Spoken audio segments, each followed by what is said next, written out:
আচ্ছা, ভালোবাসা বলতে আমরা আসলে কি বুঝি? হয়তো আমাদের সবারই একটা নির্দিষ্ট ধারণা আছে, তাই না? কিন্তু ভাবুন তো, যদি এমন একটা কবিতা সামনে আসে যা আমাদের ভালোবাসা নিয়ে সব ধারণাগুলোকে একেবারে নাড়িয়ে দেয়। চলুন আজ আমরা ঠিক সেরকমই একটা শক্তিশালী কবিতা নিয়ে কথা বলবো। মানে ব্যাপারটা একটু ভেবে দেখুন তো, ভালোবাসা নিয়ে আমরা যা ভাবি, যা বিশ্বাস করি, যদি সেটাই আসল গল্প না হয়, যদি এর মানেটা আরও অনেক গভীর, আরও অন্যরকম কিছু হয়, এই প্রশ্নটা নিয়েই কিন্তু আজকের পুরো আলোচনাটা ঘুরবে। আমরা যে কবিতাটা নিয়ে কথা বলছি সেটার নাম সত্যিকারের ভালোবাসার সারমর্ম, আর এটা লিখেছেন ফারুক হোসেন বড়ভূইয়া। দেখতে হয়তো বেশ ছোট একটা কবিতা, কিন্তু বিশ্বাস করুন এর প্রত্যেকটা শব্দ, প্রত্যেকটা লাইন ভালোবাসা নিয়ে আমাদের চলতি ধারণাগুলোর ওপর যেন এক একটা হাতুড়ির ঘা। এই কবিতার সবচেয়ে ইন্টারেস্টিং ব্যাপার কি জানেন? এর শুরুটা। কবি কিন্তু শুরুতেই বলেননি যে ভালোবাসা হলো এই। একদম না। বরং তিনি শুরু করেছেন এটা বলে যে ভালোবাসা কি কি নয়। এই যে একটা নেগেটিভ অ্যাপ্রোচ, এখানেই তিনি প্রচলিত ধারণাগুলোকে সরাসরি চ্যালেঞ্জ ছড়ে দিচ্ছেন। তো কবিতার প্রথম অংশে কবি ঠিক কি করেছেন? তিনি ভালোবাসাকে শুধুমাত্র শরীরকেন্দ্রিক একটা ধারণা থেকে বের করে আনতে চেয়েছেন। আর এটা করার জন্য তিনি এমন কিছু সরাসরি কথা বলেছেন, এমন কিছু লাইন লিখেছেন, যা শুনলে হয়তো প্রথমটায় একটু ধাক্কা লাগতে পারে। আর এই হলো প্রথম সেই ধাক্কাটা। ভালোবাসা মানে পায়জামার ফিতা খোলা নয়। লাইনটা খুবই সরাসরি, তাই না? হয়তো কারো কাছে আপত্তিকর মনে হতে পারে, কিন্তু এর মাধ্যমে কবি আসলে এটাই বলতে চাইছেন যে ভালোবাসার শুরুটা শারীরিক অন্তরঙ্গতা দিয়ে হয় না। রোম্যান্সের যে একটা চলতি ধারণা আমাদের মধ্যে আছে, সেটাকে তিনি প্রথম লাইনেই নাকচ করে দিচ্ছেন। এরপর কবি আরও এক পা এগোলেন। ভালোবাসা মানে শুধু শরীরের মাপজোক বা বাইরের সৌন্দর্য দেখা নয়। এই লাইনটা দিয়ে তিনি আমাদের সমাজের সেই প্রবণতাটাকে আক্রমণ করছেন, যেখানে প্রায়ই নারীদের একটা বস্তু হিসেবে দেখা হয়। এই যে না বলার ধারা, এটা কিন্তু চলতেই থাকছে। এখানে কবি একদম পরিষ্কার করে দিচ্ছেন যে ভালোবাসা মানে কারো শরীরের উপর অধিকার ফালাবার বিষয় নয়। খুব সাধারণ একটা কাজের উদাহরণ দিয়ে তিনি দেখাচ্ছেন যে কিভাবে আমরা প্রায়ই ভালোবাসাকে ভুল করে শুধু শারীরিক স্পর্শের মাপকাঠিতে মাপি। এই লাইনটা আরও একটু গভীর। এখানে কবি শারীরিক কৌতূহলের যে ধারণাটা, সেটাকেই চ্যালেঞ্জ করছেন।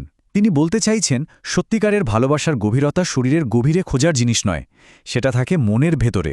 এটা কিন্তু দারুণ একটা রূপক। এবং এরপর আসছে সবচেয়ে শক্তিশালী, হয়তো সবচেয়ে বিতর্কিত লাইনটা।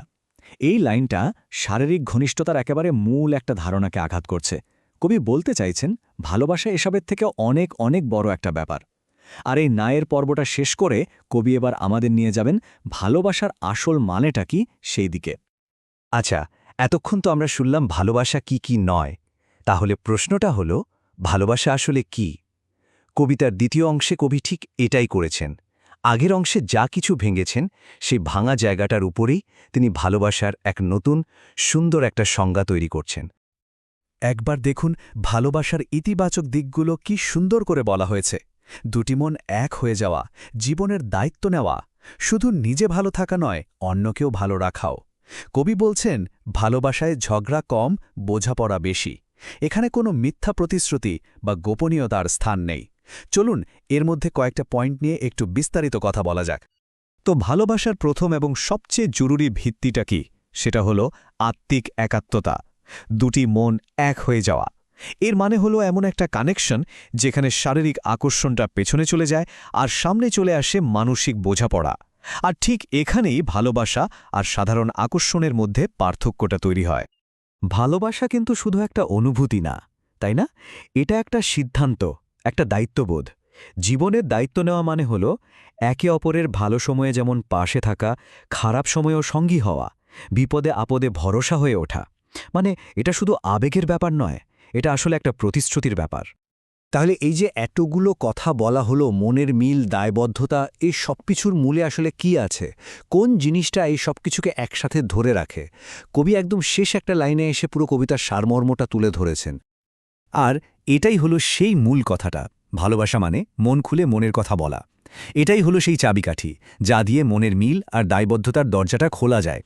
কোনো রকম লুকোচুরি নেই, কোনো ভনিতা নেই, আছে শুধু দুটো মানুষের মধ্যে একেবারে স্বচ্ছ, সৎ আর খোলাখুলি কথাবার্তা। আর এটাই হলো সত্যিকারের ভালোবাসার আসল ভিত্তি। তো পুরো কবিতাটা শোনার পর আর এই আলোচনাটার পর মনে একটা প্রশ্ন কিন্তু আসেই। সততা, দায়িত্ব আর মনের মিলের ওপর ভিত্তি করে ভালোবাসার যে সংজ্ঞাটা আমরা পেলাম, সেটার সামনে দাঁড়িয়ে আমাদের এই সময় রোম্যান্সের ধারণাগুলো, যেগুলো প্রায় বাইরের চাকচিক্য বা তাৎক্ষণিক আবেগের ওপর নির্ভর করে, সেগুলোকে কি একটু ঠুনকো মনে হয় না? এই প্রশ্নটা রইল ভাবার জন্য।